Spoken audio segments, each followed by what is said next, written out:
কে? ওখানে কিছু একটা আওয়াজ শোনা যাচ্ছে। সেটা আমার মতোই দেখতে, আমার দিকেই তাকিয়ে আছে আর হাসছে। আপনি কি চিৎকারের আওয়াজটা শুনতে পাচ্ছেন? আপনি শুনছেন? ভূত.নেট সাবস্ক্রাইব করুন, নয়তো আমি আসব আপনার আয়নায়।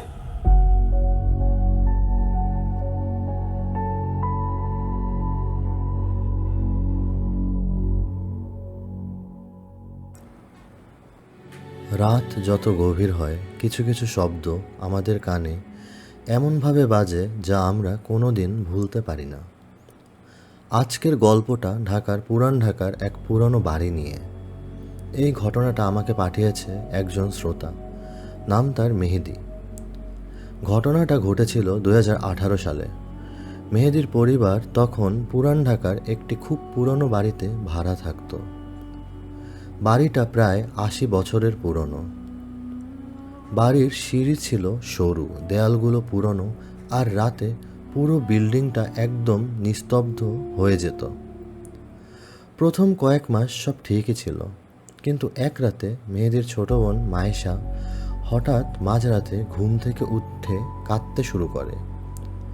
মেহেদির মা জিজ্ঞেস করলেন, কি হয়েছে? মায়েশা কাঁদতে কাঁদতে বলল, ও এসেছে। মা অবাক হয়ে বললেন, কে এসেছে? মায়েশা খুব আস্তে বলল, জুজু। সবাই ভেবেছিল ছোট্ট বাচ্চার ভয়, কিন্তু সেই রাতেই অদ্ভুত কিছু ঘটল। রাত প্রায় তখন 3টা। মেহেদি হঠাৎ শুনতে পেল করিডরে কেউ ধীরে ধীরে হাঁটছে, যেন খালি পায়ে হাঁটলে যেরকম শব্দ ঠিক সেরকমই। সে দরজা খুলে বাইরে তাকালো। করিডরটা অন্ধকার, কেউ নেই। কিন্তু ঠিক তখনই নিচতলা থেকে খুব আস্তে একটা ফিসফিস শব্দ ভেসে এলো, জুজু আসছে। মেহেদির শরীর ঠান্ডা হয়ে গেল। সে দ্রুত দরজা বন্ধ করে দিল। পরদিন সকালে সে বিষয়টা ভুলে যেতে চাইল, কিন্তু তার ছোট বোন আবার বলল, ভাইয়া, কাল রাতে জুজু আমার দরজার সামনে দাঁড়িয়েছিল। মেহেদি জিজ্ঞেস করলো, তুই দেখেছিস? মায়েশা মাথা নেড়ে বলল, হ্যাঁ, ও খুব লম্বা আর ওর চোখ নেই। সেই রাতেই মেহেদি ঠিক করলো সে জেগে থাকবে। রাত প্রায় 2:30 তখন সবাই ঘুমিয়ে গেছে। হঠাৎ আবার সেই পায়ের শব্দ। এইবার শব্দটা সিঁড়ি দিয়ে উপরে উঠেছে ধীরে ধীরে। মেহেদির বুকের ধুকপুকানি বাড়তে লাগলো। তারপর সে শুনতে পেল কারো ভারী নিঃশ্বাস আর খুব আস্তে একটা কণ্ঠ, জুজু এসে গেছে। মেহেদি সাহস করে দরজার ছোট ফাঁক দিয়ে বাইরে তাকালো, আর ঠিক তখনই সে যা দেখল সেটা তার জীবনের সবচেয়ে ভয়ঙ্কর দৃশ্য। করিডোরের শেষ মাথায় একটা লম্বা কালো অবয়ব দাঁড়িয়ে আছে। মাথা প্রায় ছাদের সাথে লেগে আছে। তার চোখের জায়গায় শুধু অন্ধকার গর্ত। আর ধীরে ধীরে সেটা মেহেদির দরজার দিকে তাকিয়েছিল। কয়েক সেকেন্ড পর ওটা ধীরে ধীরে মায়েশার ঘরের দিকে হাঁটতে শুরু করলো। মেহেদি ভয় পেয়ে দরজা খুলে দৌড়ে বের হয়ে যায়, কিন্তু করিডোরে গিয়ে দেখে কেউ নেই। সব কিছু আবার স্বাভাবিক। পরদিন সকালে তারা কেয়ারটেকারের সাথে কথা বলে। কেয়ারটেকার একটু চুপ থেকে বলল, এই বাড়িতে অনেক বছর আগে একটা ঘটনা ঘটেছিল। একটা লোক এখানে পাগল হয়ে গিয়েছিল। সে সব সময় বাচ্চাদের ভয় দেখিয়ে বলতো, জুজু আসছে, জুজু আসছে। কিছুদিন পর লোকটা এই বাড়িতেই মারা যায়। তারপর থেকে মাঝরাতে মানুষ শোনে একটা ফিসফিস কণ্ঠ, জুজু আসছে। মেহেদির পরিবার সেই বাড়ি 1 সপ্তাহের মধ্যে ছেড়ে দেয়। কিন্তু আজও মেহেদি বলে, যখন সে গভীর ঘুমে থাকে তার কানে খুব আস্তে একটা শব্দ ভেসে আসে, জুজু, আসছে। অসংখ্য ধন্যবাদ মেহেদি তোমাকে আমাদের সাথে ঘটনাটা শেয়ার করার জন্য, এবং আমরা চাই আগামীতেও তুমি আমাদের সাথে আরও অনেক ভয়ানক ঘটনা শেয়ার করো। আর আপনারা যারা এতক্ষণ ধরে শুনছেন, একটু ভাবেন যে রাতে ঘুমিয়ে আছেন, হঠাৎ করে কানের পাশে কেউ একজন বলছে জুজু আসছে। এটা কিন্তু আসলেই অনেক ভয়ানক।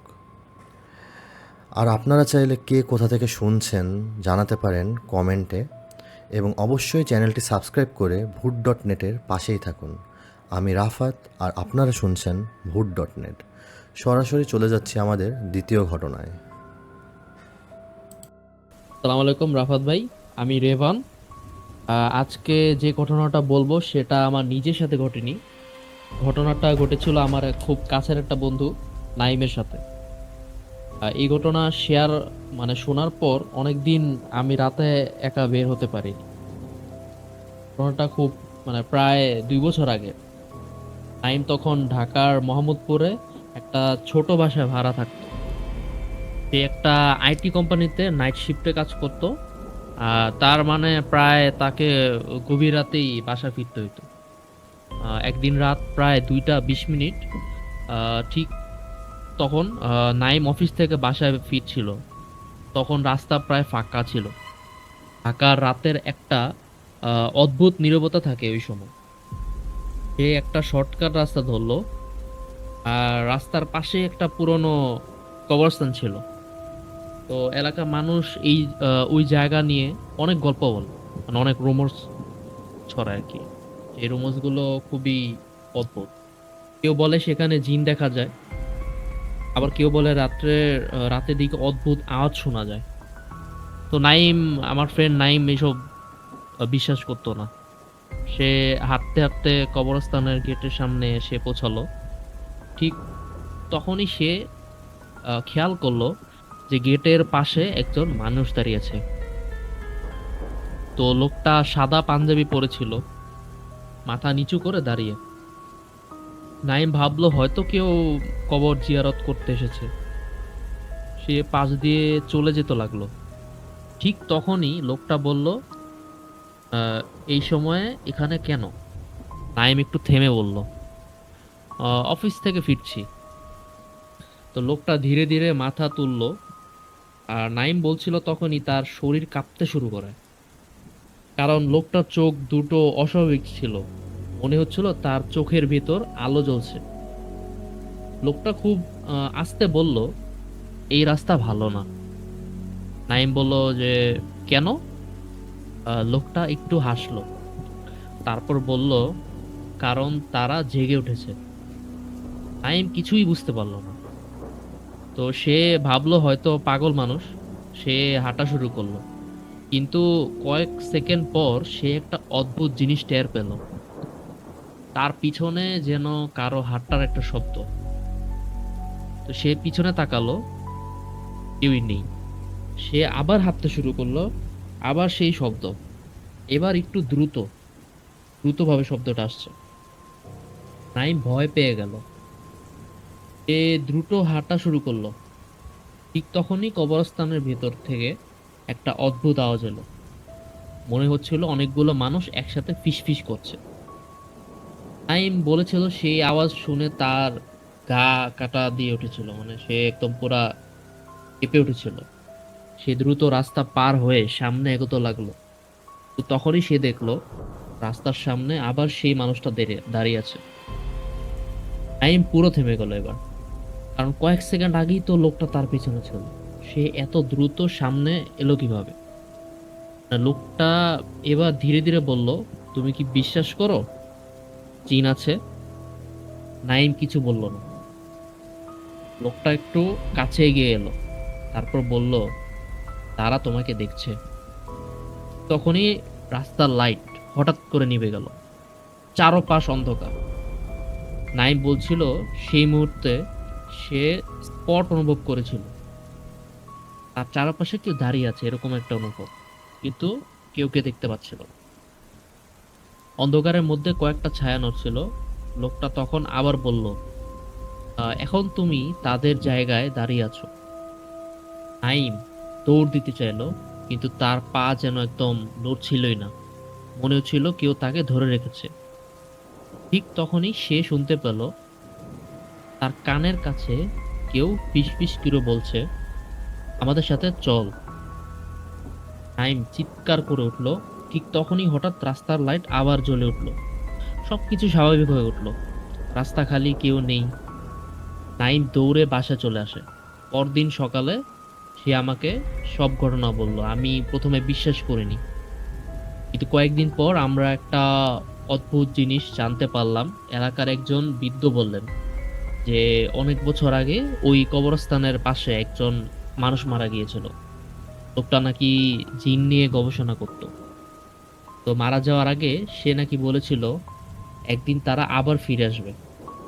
কিন্তু সবচেয়ে ভয়ঙ্কর ঘটনা ঘটেছিল কয়েকদিন পরে। নাইম আমাকে ফোন করলো এক গভীর রাতে। তার গলা কাঁপছিল। সে বলল, রেভান, তারা আবার এসেছে। আমি বললাম, কে, কি বলছিস তুই? নাইম বলল, আজ রাতে আমি আবার সেই ফিস ফিস আওয়াজ শুনেছি। আমি বললাম, কোথায়? খুব আস্তে বলল, আমার রুমের ভিতরে। তারপর ফোনটা হঠাৎ কেটে গেল। আমি বারবার ফোন দিলাম, কিন্তু সে আর ধরলো না। পরদিন সকালে আমি তার বাসায় গেলাম।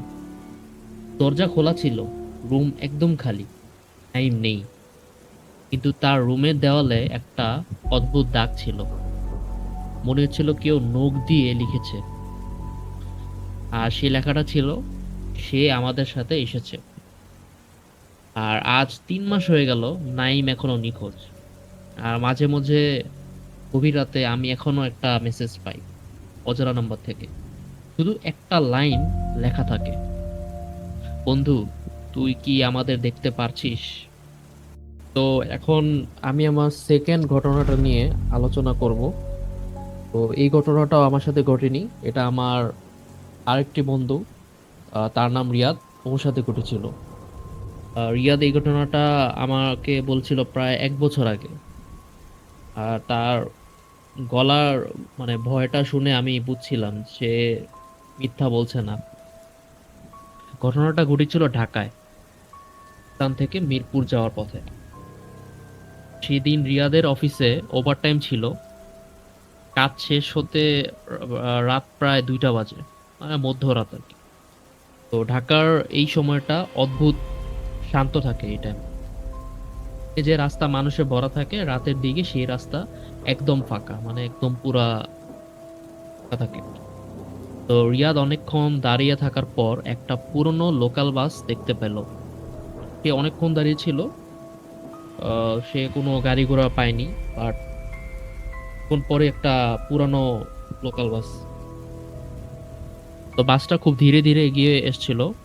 সামনের সাইনবোর্ডে লেখা ছিল মিরপুর টু টেকনিক্যাল গাবতলী। তো রিয়াদ বাসে উঠলো। বাসের ভিতরে কি সে একটা অদ্ভুত ব্যাপার খেয়াল করলো। বাসটা প্রায় খালি, মাত্র কয়েকজন যাত্রী। আর একজন ড্রাইভার, একজন কন্ডাক্টর, আর 3জন যাত্রী। তো মানে সে ভাবছিল হয়তোবা রাত, এই রাতের দিকে কয়েকজনই উঠেছে আর কি। তো তো আর খেয়াল করেনি সে অত একটা। তো তাদের মধ্যে একজন ছিল সামনে বসা এক বৃদ্ধ, আরেকজন জানালার পাশে চুপ করে বসা একজন লোক, আর পিছনের সিটে একটা লম্বা মানুষ মাথা নিচু করে বসেছিল। তো রিয়াদ মাঝামাঝি একটা সিটে বসে পড়ল। বাসটা ধীরে ধীরে চলতে শুরু করলো এবং প্র- প্রথম কয়েক মিনিট সবকিছু স্বাভাবিকই ছিল। কিন্তু কিছুক্ষণ পর রিয়াদ একটা অদ্ভুত ব্যাপার টের পেল। বাসের ভিতরে একটা অস্বাভাবিক ঠান্ডা বাতাস বইছে, কিন্তু জানালাগুলো বন্ধ। তারপর সে খেয়াল করলো বাসের পিছনে বসা লোকটা ধীরে ধীরে মাথা তুলছে। তো লোকটার চেহারা ছায়ায় ঢাকা ছিল, কিন্তু তার চোখ দুটো অস্বাভাবিকভাবে লালচে জ্বলছিল। তো রিয়াদের বুকে ধড়পড় করতে লাগলো। মানে সে অন্যদিকে তাকালো। ঠিক তখনই কন্ডাক্টর তার কাছে এসে বলল, কোথায় যাবেন? তো রিয়াদ বলল মিরপুর 10।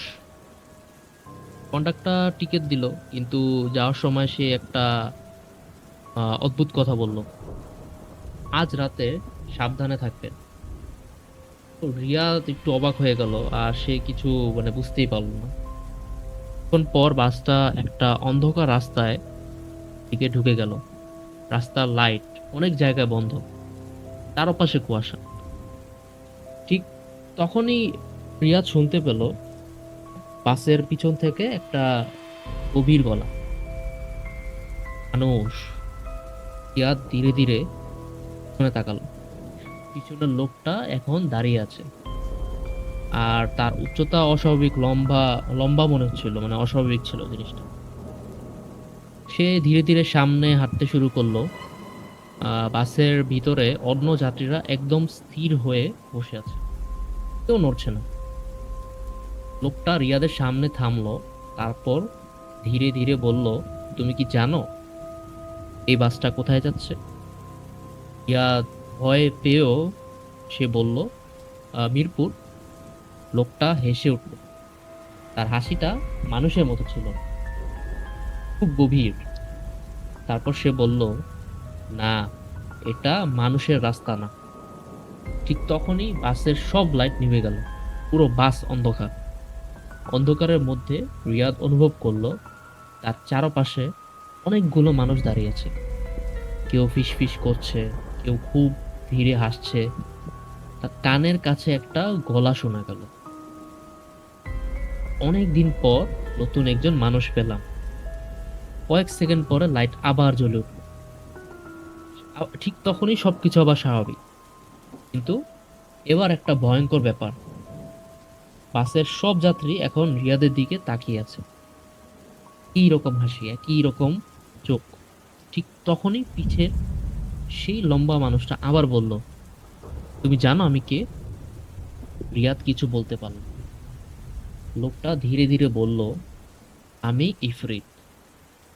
রিয়াদের শরীর ঠান্ডা হয়ে গেল, কারণ সে জানতো ইফরিত হলো খুব শক্তিশালী এক ধরনের জিন। তা বলল, এই বাসটা আমাদের, আর মাঝে মাঝে আমরা মানুষের কাউকে নিয়ে যাই। তখনই বাসটা হঠাৎ জোরে ব্রেক করলো। রিয়াদ দরজার দিকে দৌড় দিল। দরজা খোলা। সে লাফ দিয়ে বাস থেকে নেমে গেল। মাটিতে পড়ে কয়েক সেকেন্ডে অচেতন হয়ে যায় সে। যখন তার জ্ঞান ফিরে, রাস্তা একদম খালি, কোনো বাস নেই। পরদিন রিয়াদ ওই রুটের বাস সম্পর্কে খোঁজ নেয়। একজন পুরনো ড্রাইভার তাকে একটা ভয়ঙ্কর কথা বলে। সে বলে, প্রায় 12 বছর আগে এই রুটে একটা ভয়ঙ্কর দুর্ঘটনা ঘটেছিল, আর একটা বাস গভীর রাতে আগুনে পুড়ে যায়। ড্রাইভার সহ প্রায় সবাই মারা যায়। তো লোকজন বলে সেই আগুনে নাকি একটা ইফরিত জিন মুক্ত হয়ে যায়, আর মাঝে মাঝে ওই গভীর রাতে সেই বাস দেখা যায়। এখানে যাত্রীরা সবাই মানুষ না, কিন্তু সবচেয়ে ভয়ঙ্কর টুইস্টটা হলো এটা। রিয়াদ আমাকে বলছিল বাস থেকে নামার সময় সেই ড্রাইভারের মুখ এক ঝলক দেখেছিল, আর সেটা দেখে সে জমে গিয়েছিল, কারণ ড্রাইভারের মুখটা তার নিজের মতোই ছিল, একদম একই। তো এটুকুই আমার ঘটনা ছিল আমার ফ্রেন্ড থেকে। আহ,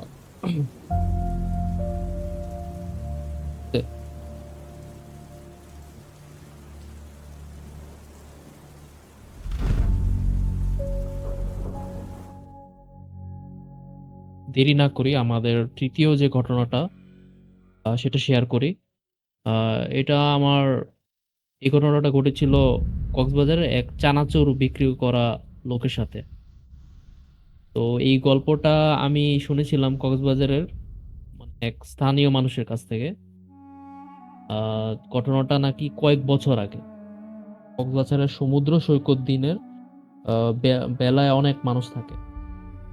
তো গভীর রাত হলে জায়গাটা একদম অন্যরকম হয়ে যায়। তো স্থানীয় মানুষরা প্রায় বলে যে রাতের সমুদ্র মানুষের জন্য না। এই চানাচুরওয়ালার নাম ছিল করিম। করিম প্রতিদিন বিকেল থেকে রাত পর্যন্ত সৈকতে চানাচুর বিক্রি করত।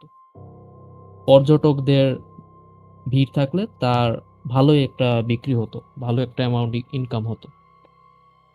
তো একদিন একটা অদ্ভুত ঘটনা ঘটে। সেদিন ছিল পূর্ণিমার রাত।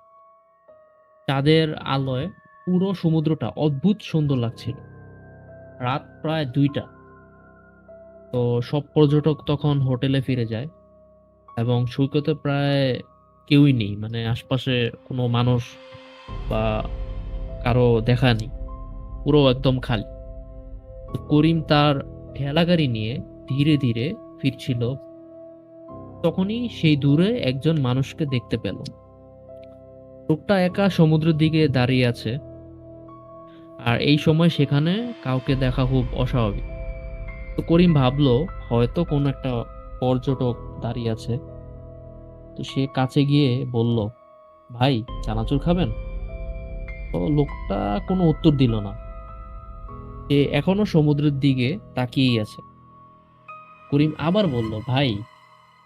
তো ঠিক তখনই লোকটা ধীরে ধীরে তার দিকে ঘুরলো। করিম বলেছিল, আহ, সেই মুহূর্তে তার বুক কেঁপে উঠল, কারণ লোকটার চোখ খুবই অস্বাভাবিকভাবে লাল, আর তার মুখ একটা অদ্ভুত হাসি। লোকটা খুব ধীরে ধীরে বলল, মানুষ। করিম ভয় পেলেও বলল, জি। লোকটা আবার বলল, তুমি রাতে এখানে কেন? করিম বলল, আমি চানাচুর বিক্রি করি। তা কিছুক্ষণ চুপ করে রইল, তারপর বলল, তুমি জানো না এই সময় এখানে থাকা ভালো না? করিম একটু বিরক্ত হয়ে বলল, কেন? লোকটা তখন সমুদ্রের দিকে আঙ্গুল দেখালো, তারপর বলল, কারণ তারা এখন জেগে উঠেছে। ঠিক তখনই হঠাৎ সমুদ্রে ঢেউ অস্বাভাবিকভাবে বেড়ে হতে শুরু করলো। বাতাস খুব ঠান্ডা হয়ে গেল। করিমের মনে হচ্ছিল চারপাশে কেউ দাঁড়িয়ে আছে, কিন্তু কেউকে দেখা যাচ্ছে না। লোকটা ধীরে ধীরে বলল, তুমি কি কখনো জিন দেখেছো? করিম মাথা নাড়ল। লোকটা হেসে বলল, আজ দেখবে। তখনই করিম খেয়াল করলো তার পিছনের বালুর উপর কয়েকটা লম্বা ছায়া নড়ছে, কিন্তু সেখানে তো কেউ নেই। তারপর সে পেল ফিস ফিস আওয়াজ। মনে হচ্ছিল অনেকগুলো মানুষ একসাথে কথা বলছে। লোকটা ধীরে ধীরে বলল, আমরা অনেক দিন ধরে মানুষ খুঁজেছি। করিম তখন ভয় পেয়ে দৌড় দিতে শুরু করলো। সে যত দ্রুত পারে সৈকত থেকে দৌড়াতে লাগলো। এখন পরে সে পিছনে তাকালো, কেউ নেই, কিছু স্বাভাবিক। সে ভাবলো হয়তো ভয় পেয়ে ভুল দেখেছে। কিন্তু পরদিন সকালে একটা ভয়ঙ্কর ঘটনা ঘটে। সৈকতের লোকজন করিমকে খুঁজে পায়। সে বালুর উপর বসেছে, তার চোখ একদম ফাঁকা। মনে হচ্ছিল সে কিছু একটা দেখেছে। লোকজন জিজ্ঞেস করলো, কি হয়েছে? একটা কথাই বলছিল, ওরা সমুদ্র থেকে আসে, ওরা মানুষ না। এরপর থেকে করিম আর আগের মতো নেই। সে এখনো মাঝে মাঝে বলে রাতের সেই সৈকতে গেলে সমুদ্রের দিকে কয়েকটা ছায়া দাঁড়িয়ে, তারা তাকে ডাকে। কিন্তু সবচেয়ে ভয়ঙ্কর ব্যাপারটা হলো, আমি পরে শুনছিলাম যেদিন করিম সেই ঘটনা বলছিল, সেই দিন রাতে সে আবার সৈকতে গিয়েছিল। তারপর থেকে করিম আর কখনো ফিরে আসেনি। স্থানীয় জেলেরা মাঝে মাঝে বলে গভীর রাতে তারা সৈকতে একজন মানুষকে হাঁটতে দেখে, একটা ঠেলা গাড়ি ঠেলে। সে নাকি খুব আস্তে বলে, চানাচুর লাগবে? রাফাত ভাই, অনেকদিন ধরে একটা মানে একটা ঘটনা শুনছি, এই খুবই অদ্ভুত একটা ঘটনা। আর এই ঘটনাটা আমাদের ঢাকার মধ্যেই চলছে, যে ঢাকার এক রাতে রাস্তাগুলো মানে প্রায় ফাঁকা থাকে এবং গাড়ির শব্দও নাকি কম শোনা যায়। তো মানে ঢাকার একটি রাস্তা আছে যেখানে গভীর রাতে অনেক ড্রাইভার আজও যেতে ভয় পায়। আর এই রাস্তাটা হলো আমাদের হজরত শাহজালাল ইন্টারন্যাশনাল এয়ারপোর্ট এর সামনে যাওয়া একটি এয়ারপোর্ট রোড। তো এয়ারপোর্টের আশপাশে আর কি, এয়ারপোর্টের রোড। তো ঘটনাটা প্রায় 2003 সালের দিকে। একজন ট্যাক্সি ড্রাইভার গভীর রাতে এয়ারপোর্ট থেকে একজন যাত্রী নামিয়ে দিয়ে ফিরছিলেন। আর তখনকার সময় প্রায় রাত 2টা এরকম। তো রাস্তাটা একদম ফাঁকা। তো হঠাৎ তিনি দেখলেন রাস্তার পাশে সাদা শাড়ি পরা এক মহিলা দাঁড়িয়ে আছে। মহিলা ধীরে ধীরে হাত তুলে ইশারা করলেন। ড্রাইভার একটু ভয় পেলেও গাড়ি থামালেন। মহিলা দরজা খুলে পিছনের সিটে বসে বললেন, আমাকে একটু সামনে নামিয়ে দিবেন? ড্রাইভার মাথা নেড়ে গাড়ি চালাতে শুরু করলেন। কিছুক্ষণ পরে তিনি অভ্যাসত রিয়ার মিররে তাকালেন, আর তখনই তার শরীর ঠান্ডা হয়ে গেল, কারণ পিছনের সিটে কেউ নেই। ড্রাইভার হঠাৎ ব্রেক করলেন, গাড়ি থেকে নেমে পিছনের দরজা চেক করলেন, কিন্তু দরজা বন্ধই ছিল। মানে কেউ গাড়ি থেকে নামেইনি। পরের দিন তিনি কাছের এক গার্ডকে ঘটনাটা বলল। গার্ড শুধু একটা কথাই বললেন, আপনি একা না, মানে অনেক ড্রাইভারই এই মহিলাকে দেখেছে, কারণ কয়েক বছর আগে ঠিক এই জায়গায় এক ভয়ঙ্কর দুর্ঘটনায় এক মৃত্যু হয়। তারপর থেকে মাঝে মধ্যে গভীর রাতে ড্রাইভাররা রাস্তার পাশে দাঁড়িয়ে থাকা সাদা শাড়ি পরা সেই মহিলাকে দেখতে পান, কিন্তু যখন গাড়িতে ওঠে কিছুক্ষণ পরে সে অদৃশ্য হয়ে যায়। তাহলে প্রশ্ন হলো, এটা শুধু গুজব, নাকি সত্যি এয়ারপোর্ট রোডে কেউ এখনো অপেক্ষা করছে আরেকটি গাড়ির জন্য? অসংখ্য ধন্যবাদ রেভান তোমাকে ঘটনাগুলো আমাদের সাথে শেয়ার করার জন্য।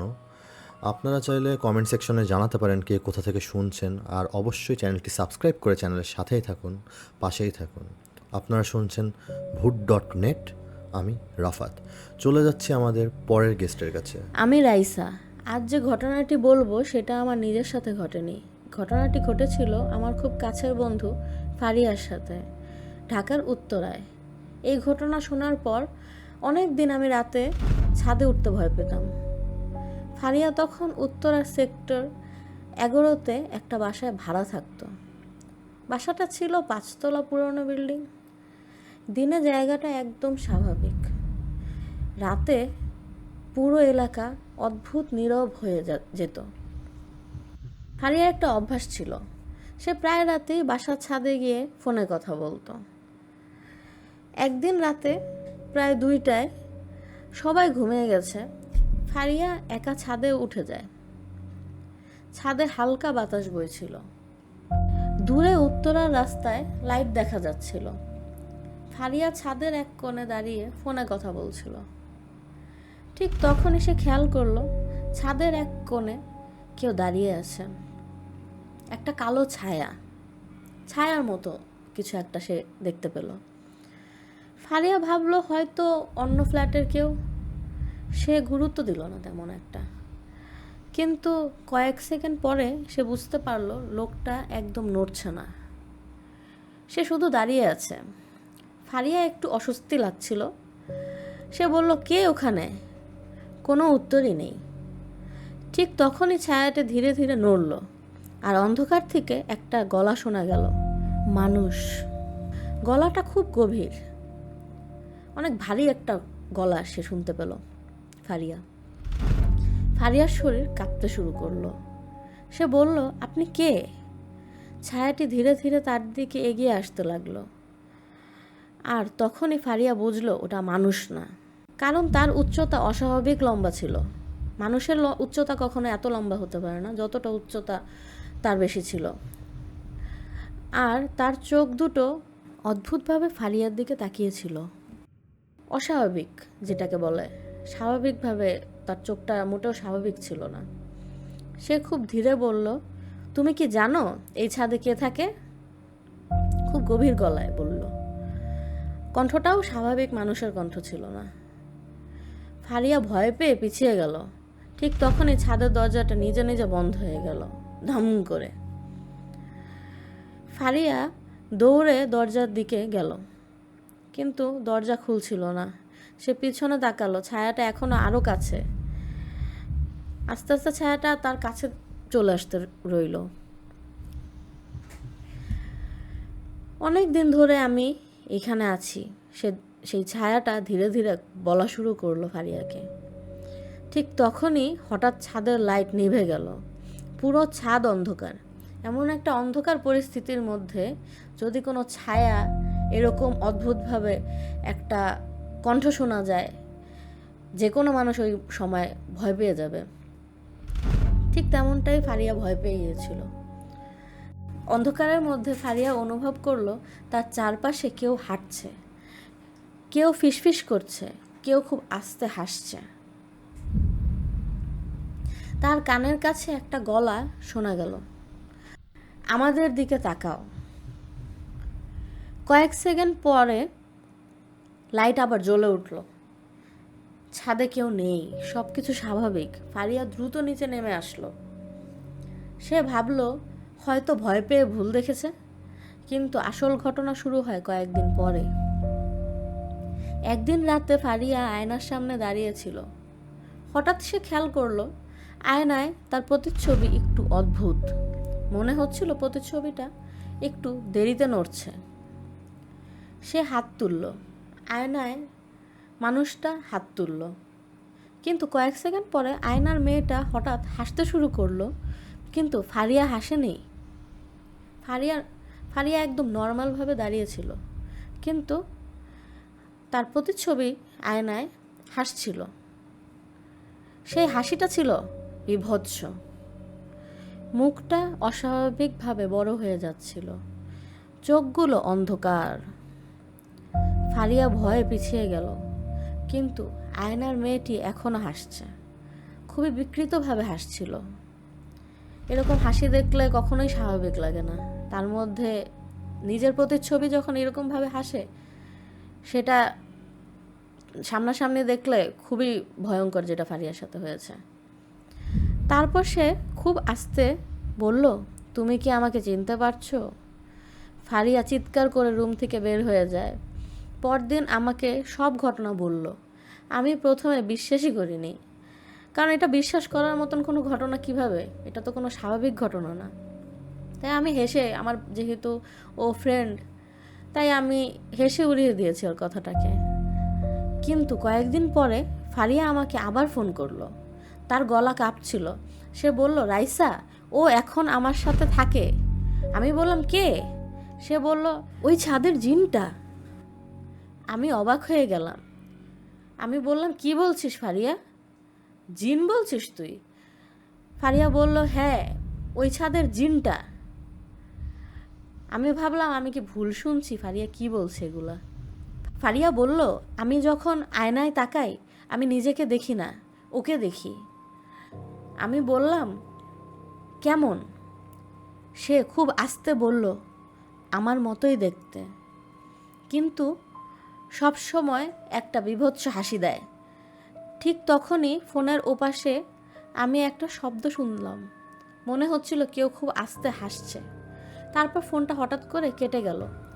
আপনারা সবাই মনে করছেন ঘটনাটি এখানেই শেষ, কিন্তু ঘটনাটা যদি আসলেই এখানে শেষ হতো তাহলে ফারিয়ার জন্য খুবই ভালো হতো। কিন্তু ঘটনাটি এখানেই শেষ হয়নি। আজ প্রায় 6 মাস হয়ে গেছে। ফারিয়া এখন আর কারোর সাথে দেখা করে না, কারোর সাথেই সে দেখা দেয় না। প্রায় 6 মাস ধরে আমি আমার বান্ধবী ফারিয়াকে দেখিনি, কারণ সে বলে যখনই সে আয়নায় তাকায় ওই মেয়েটা তাকে দেখে আর হাসে। আর সবচেয়ে ভয়ঙ্কর ব্যাপার, সেই মেয়েটা নাকি ধীরে ধীরে আয়নার থেকে বের হয়ে আসছে। অসংখ্য ধন্যবাদ রাইসা আপনাকে আপনার ফ্রেন্ডের সাথে ঘটে যাওয়া ঘটনাটি আমাদের সাথে শেয়ার করার জন্য। এবং আমরা চাই ভবিষ্যতেও আপনি আরও অনেক প্যারানর্মাল স্টোরি আমাদের সাথে শেয়ার করুন। এবং যারা ভূত.নেট এখনও শুনছেন, কাইন্ডলি কমেন্ট সেকশনে জানিয়ে দিতে পারেন কে কোথা থেকে শুনছেন। এবং আপনারা চাইলেও আপনাদের জীবনে ঘটে যাওয়া ঘটনাটি আমাদের সাথে শেয়ার করতে পারেন। ঘটনা শেয়ার করার জন্য আপনারা চাইলে ফেসবুকে ভূত.নেট লিখে সার্চ করে আমাদেরকে মেসেজ করে জানাতে পারেন, অথবা এই ভিডিওর ডেসক্রিপশনে আমাদের জিমেল অ্যাড্রেসটি দেওয়া আছে, সেখানেও আপনারা চাইলে আপনাদের জীবনে ঘটে যাওয়া ঘটনাটি আমাদেরকে পাঠাতে পারেন।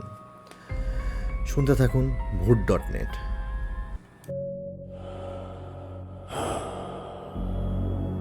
কে ওখানে? কিছু একটা আওয়াজ শোনা যাচ্ছে।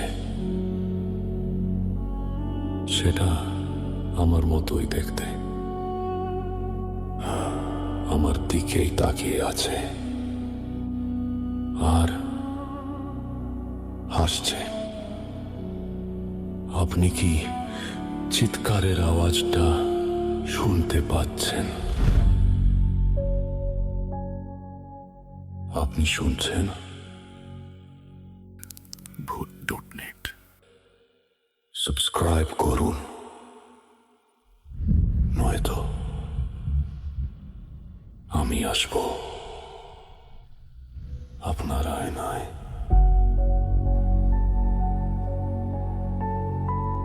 বাংলাদেশের সিলেট পাহাড়, কুয়াশা আর অসংখ্য চা বাগানের জন্য খুব সুন্দর একটি জায়গা। কিন্তু এই সুন্দর জায়গাটার মাঝেও এমন কিছু ঘটনা আছে যা আজও মানুষকে ভয় পাইয়ে দেয়। আজকের গল্পটা পাঠিয়েছে একজন শ্রোতা, নাম তার রিয়াজ। ঘটনাটা ঘটেছিল 2020 সালে সিলেটের মালনীছড়া চা বাগানের কাছাকাছি। রিয়াজ তখন তার এক বন্ধুর সাথে কয়েকদিনের জন্য সিলেট ঘুরতে গিয়েছিল। তার বন্ধুর মামা ওই চা বাগানের সুপারভাইজার হিসেবে কাজ করতেন। তারা কয়েকদিনের জন্য চা বাগানের ভেতরের একটা ছোট বাংলোতে থাকছিল। দিনে জায়গাটা খুব সুন্দর লাগতো, চারদিকে সবুজ গাছ, পাখির ডাক আর দূরে পাহাড়। কিন্তু রাতে জায়গাটা একদম বদলে যেত, বিশেষ করে গভীর রাতে চারদিকে ঘন কুয়াশা নেমে আসতো। এক রাতে রিয়াজের হঠাৎ ঘুম ভেঙে যায়। সময় তখন রাত প্রায় 2টা। সে শুনতে পেল বাইরে থেকে কারো হাঁটার শব্দ। চা বাগানের শুকনো পাতার উপর দিয়ে কেউ যেন ধীরে ধীরে হাঁটছে। রিয়াজ প্রথমে ভাবল হয়তো কোনো শ্রমিক, কিন্তু এত রাতে এখানে কেউ থাকার কথা না। কৌতূহল নিয়েই সে জানলার পাশে গিয়ে বাইরে তাকালো। চারদিকে কুয়াশা, কিছুই পরিষ্কার দেখা যাচ্ছে না। কিন্তু কয়েক সেকেন্ড পর সে কুয়াশার ভিতরে একটা অবয়ব দেখতে পেল, একটা মহিলার।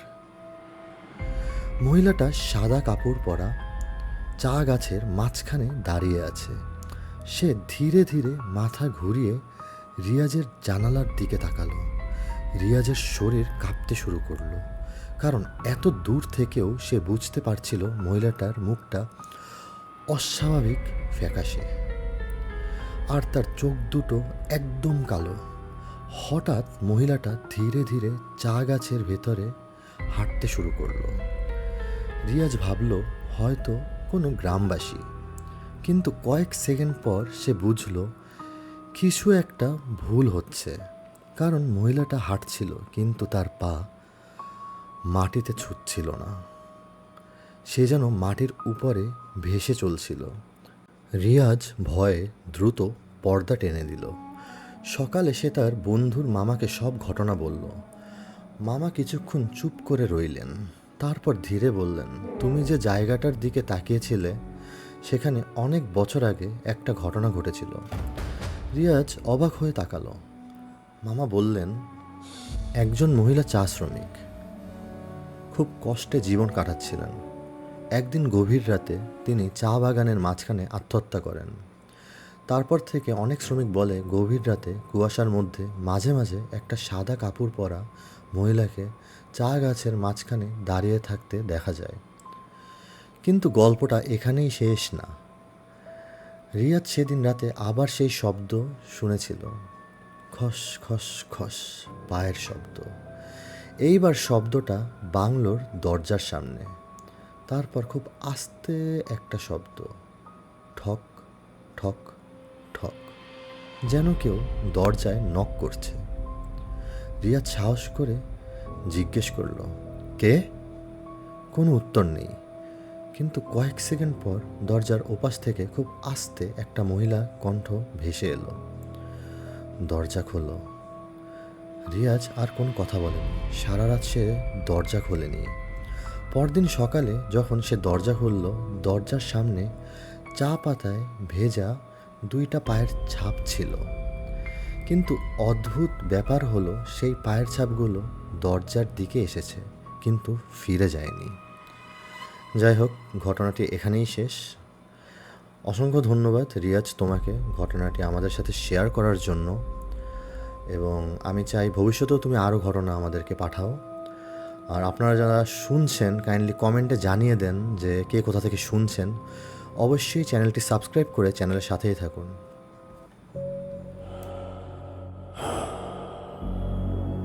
কে? ওখানে কিছু একটা আওয়াজ শোনা যাচ্ছে। সেটা আমার মতোই দেখতে, আমার দিকেই তাকিয়ে আছে আর হাসছে। আপনি কি চিৎকারের আওয়াজটা শুনতে পাচ্ছেন? আপনি শুনছেন? ভূত.নেট সাবস্ক্রাইব করুন, নয়তো আমি আসব আপনার আয়নায়।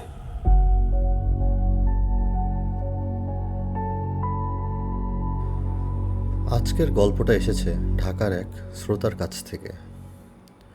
তার অনুরোধে আমি তার নাম পরিবর্তন করে বলছি ইমরান। ইমরান দাবি করেছে সে জীবনে এমন কিছু দেখেছে যা আজও সে কাউকে সহজে বলতে পারেনি। গল্পটা শুরু হচ্ছে ঢাকার খুব পুরনো এক এলাকা থেকে। ইমরান তখন ঢাকা বিশ্ববিদ্যালয়ে পড়তো। সে তার 2 বন্ধু সজীব আর মহিনকে নিয়ে পুরান ঢাকার একটি পুরনো বাড়িতে ভাড়া থাকে। বাড়িটা ছিল অনেক পুরনো, দেয়ালগুলো স্যাঁতস্যাঁতে, সিঁড়িগুলো সরু, আর বাড়ির ভেতরে সবসময় একটা অদ্ভুত গন্ধ থাকতো। প্রথম কয়েকদিন সব স্বাভাবিকই ছিল, কিন্তু এক রাতে সজীব হঠাৎ বলল, দোস্ত, তোরা কি লক্ষ্য করতাছস পাশের ঘরটা সবসময় বন্ধ থাকে? ইমরান বলল, হ্যাঁ, কিন্তু কেয়ারটেকার বলছে ওটা স্টোর রুম। কিন্তু সজীবের সন্দেহ হচ্ছিল, কারণ মাঝে মধ্যে রাতের বেলা ওই ঘরের ভেতর থেকে মোমবাতির আলো দেখা যেত, আর খুব আস্তে মন্ত্র পড়ার মতো শব্দ শোনা যেত। এক রাতে তারা ঠিক করলো ব্যাপারটা দেখবে। সময় তখন রাত 2টা, পুরো বাড়ি নিস্তব্ধ। তারা ধীরে ধীরে সেই ঘরের দরজার সামনে গেল। দরজাটা সামান্য খোলা ছিল। ভেতরে তাকাতেই তারা দেখল ঘরের মাঝখানে মাটিতে একটা অদ্ভুত গোল চিহ্ন আঁকা। চিহ্নের চারপাশে কালো মোমবাতি জ্বলছে, আর সেই গোল চিহ্নের মাঝখানে বসে আছে একজন বয়স্ক মানুষ। লোকটা খুব আস্তে আস্তে কিছু পড়ছিল। তার সামনে ছিল একটা মানুষের খুলি, আর চারপাশে ছড়ানো কিছু শুকনো ফুল, লাল কাপড় আর অদ্ভুত কিছু পাউডার। মাহিন ফিসফিস করে বলল, এটা কি কালো জাদু? ঠিক তখনই লোকটা হঠাৎ মাথা ঘুরিয়ে দরজার দিকে তাকালো। তার চোখ দুটো ছিল অস্বাভাবিক রকমের লাল। 3 বন্ধু ভয়ে দৌড়ে নিজেদের ঘরে চলে আসে। পরদিন তারা কেয়ারটেকারকে জিজ্ঞেস করলো। কেয়ারটেকার প্রথমে কিছু বলতে চাইছিল না, তারপর ধীরে বলল, ওই ঘরে যে থাকে সে একজন তান্ত্রিক। লোকজন বলে সে কালো জাদু করে। তারপর থেকেই অদ্ভুত ঘটনা শুরু হলো। রাতে করিডোরে পায়ের শব্দ শোনা যেত, কিন্তু কাউকেই দেখা যেত না। মাঝে মধ্যে তাদের দরজায় হালকা টোকা পড়ত, কিন্তু দরজা খুললে বাইরে কেউ থাকতো না। এক রাতে ইমরানের ঘুম ভেঙে যায়। সে দেখে তার ঘরের দরজায় ধীরে ধীরে খুলছে, আর দরজার সামনে দাঁড়িয়ে আছে সেই তান্ত্রিক। লোকটা ফিসফিস করে বলল, তোমরা যা দেখেছ তা দেখা উচিত ছিল না। তারপর সে একটা অদ্ভুত হাসি দিল, পুরো বিকৃত এক ধরনের হাসি। পরদিন থেকেই সজীব অদ্ভুত আচরণ শুরু করলো। সে মাঝে মধ্যে নিজে নিজে কথা বলতো, তার চোখ লাল হয়ে থাকতো, আর সে বলতো, ওরা আমাকে ডাকছে, ওরা আমাকে মেরে ফেলবে। এক রাতে হঠাৎ সজীব নিখোঁজ হয়ে গেল। তারা পুরো বাড়ি খুঁজল, কিন্তু তাকে কোথাও পাওয়া গেল না। শেষে তারা সাহস করে সেই তান্ত্রিকের ঘরের দরজা ভাঙল। ঘরের ভিতরে ঢুকে তারা যা দেখল তা তাদের জীবন বদলে দেয়। ঘরের মাঝখানে সেই একই গোল চিহ্ন, আর তার মাঝখানে শুয়ে আছে সজীব। তার চারপাশে জ্বলছে কালো মোমবাতি, আর সেই তান্ত্রিক দাঁড়িয়ে মন্ত্র পড়ছে। ইমরান চিৎকার করে উঠল, আপনি কি করছেন? লোকটা ধীরে বলল, সে এখন আর তোমাদের বন্ধু না, সে এখন ওদের জন্য দরজা। হঠাৎ ঘরের ভেতরের বাতাস ভারী হয়ে গেল। মোমবাতির আগুন একসাথে কাঁপতে লাগলো, আর মাটির গোল চিহ্নের মাঝখানে অন্ধকার ছায়া তৈরি হতে শুরু করলো। সেই ছায়া ধীরে ধীরে মানুষের আকার নিতে লাগলো। মাহিন ভয়ে সজীবকে টেনে বের করার চেষ্টা করলো। ঠিক তখনই সজীব হঠাৎ চোখ খুলল, কিন্তু সেই চোখ ছিল পুরো কালো। তারা কোনোভাবে সজীবকে টেনে নিয়ে বের হয়ে আসে। পুলিশে খবর দেয়, কিন্তু পুলিশ এসে ঘর তল্লাশি করে কিছুই পায়নি, না তান্ত্রিক, না মোমবাতি, না কোনো চিহ্ন। ঘরটা একদম খালি, যেন সেখানে কখনো কিছুই ছিল না। রাফাত ভাই, গল্পটা এখানে শেষ হলেই পারত, কিন্তু গল্পটা এখানে শেষ হয়নি। গল্পের পরবর্তী পার্ট আমি আপনাকে অন্য কোনো দিন লিখে পাঠাবো। আসসালামু আলাইকুম, আল্লাহ হাফেজ।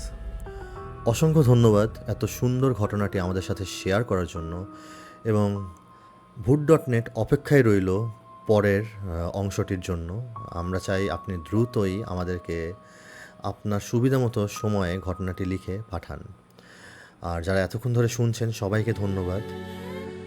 আপনারা চাইলে কমেন্টে জানাতে পারেন কে কোথা থেকে শুনছেন, এবং চাইলে আপনারা আমাদের ফেসবুক পেজটাতেও ফলো দিয়ে আমাদের পাশেই থাকতে পারেন, এবং অবশ্যই সাবস্ক্রাইব করে আমাদের সাথেই থাকবেন, পাশেই থাকবেন। কে ওখানে? কিছু একটা আওয়াজ শোনা যাচ্ছে, সেটা আমার মতোই দেখতে, আমার দিকেই তাকিয়ে আছে আর হাসছে। আপনি কি চিৎকারের আওয়াজটা শুনতে পাচ্ছেন?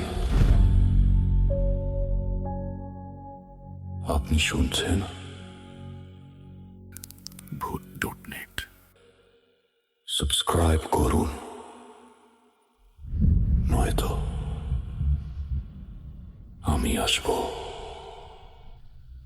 আপনার আয়নায়।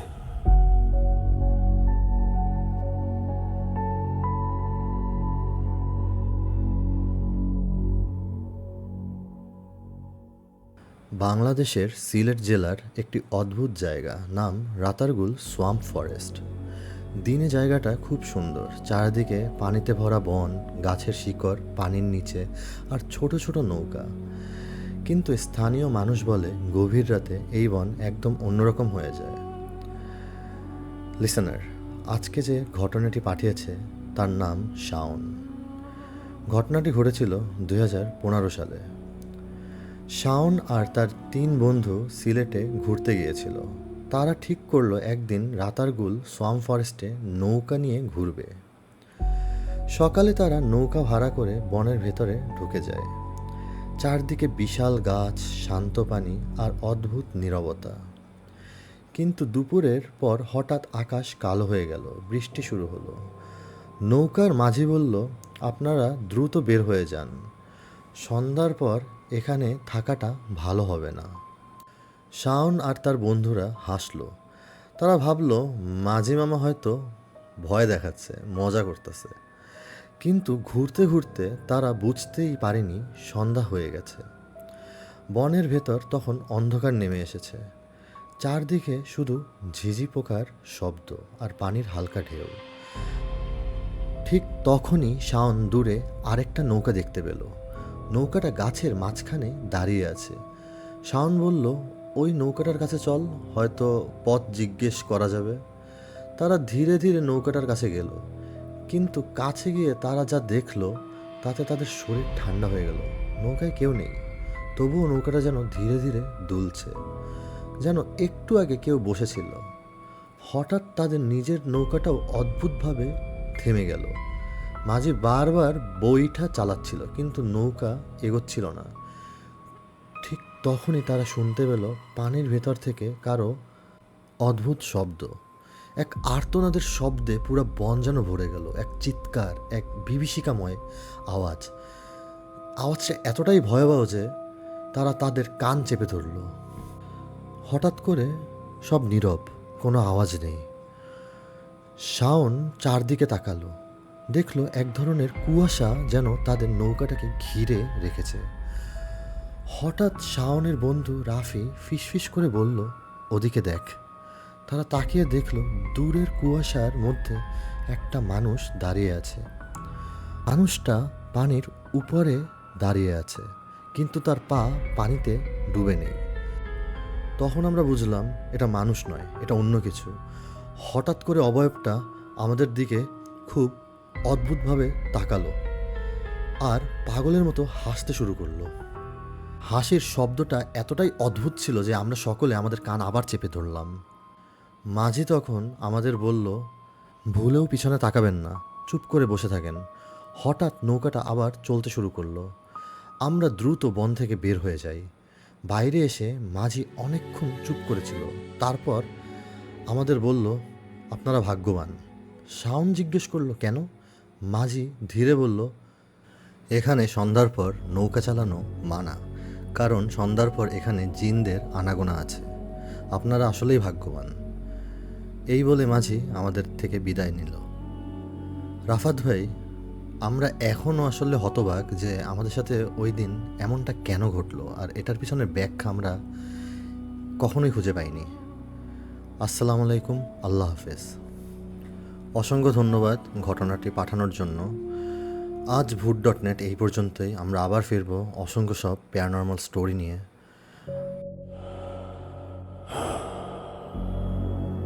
কে ওখানে? কিছু একটা আওয়াজ শোনা যাচ্ছে।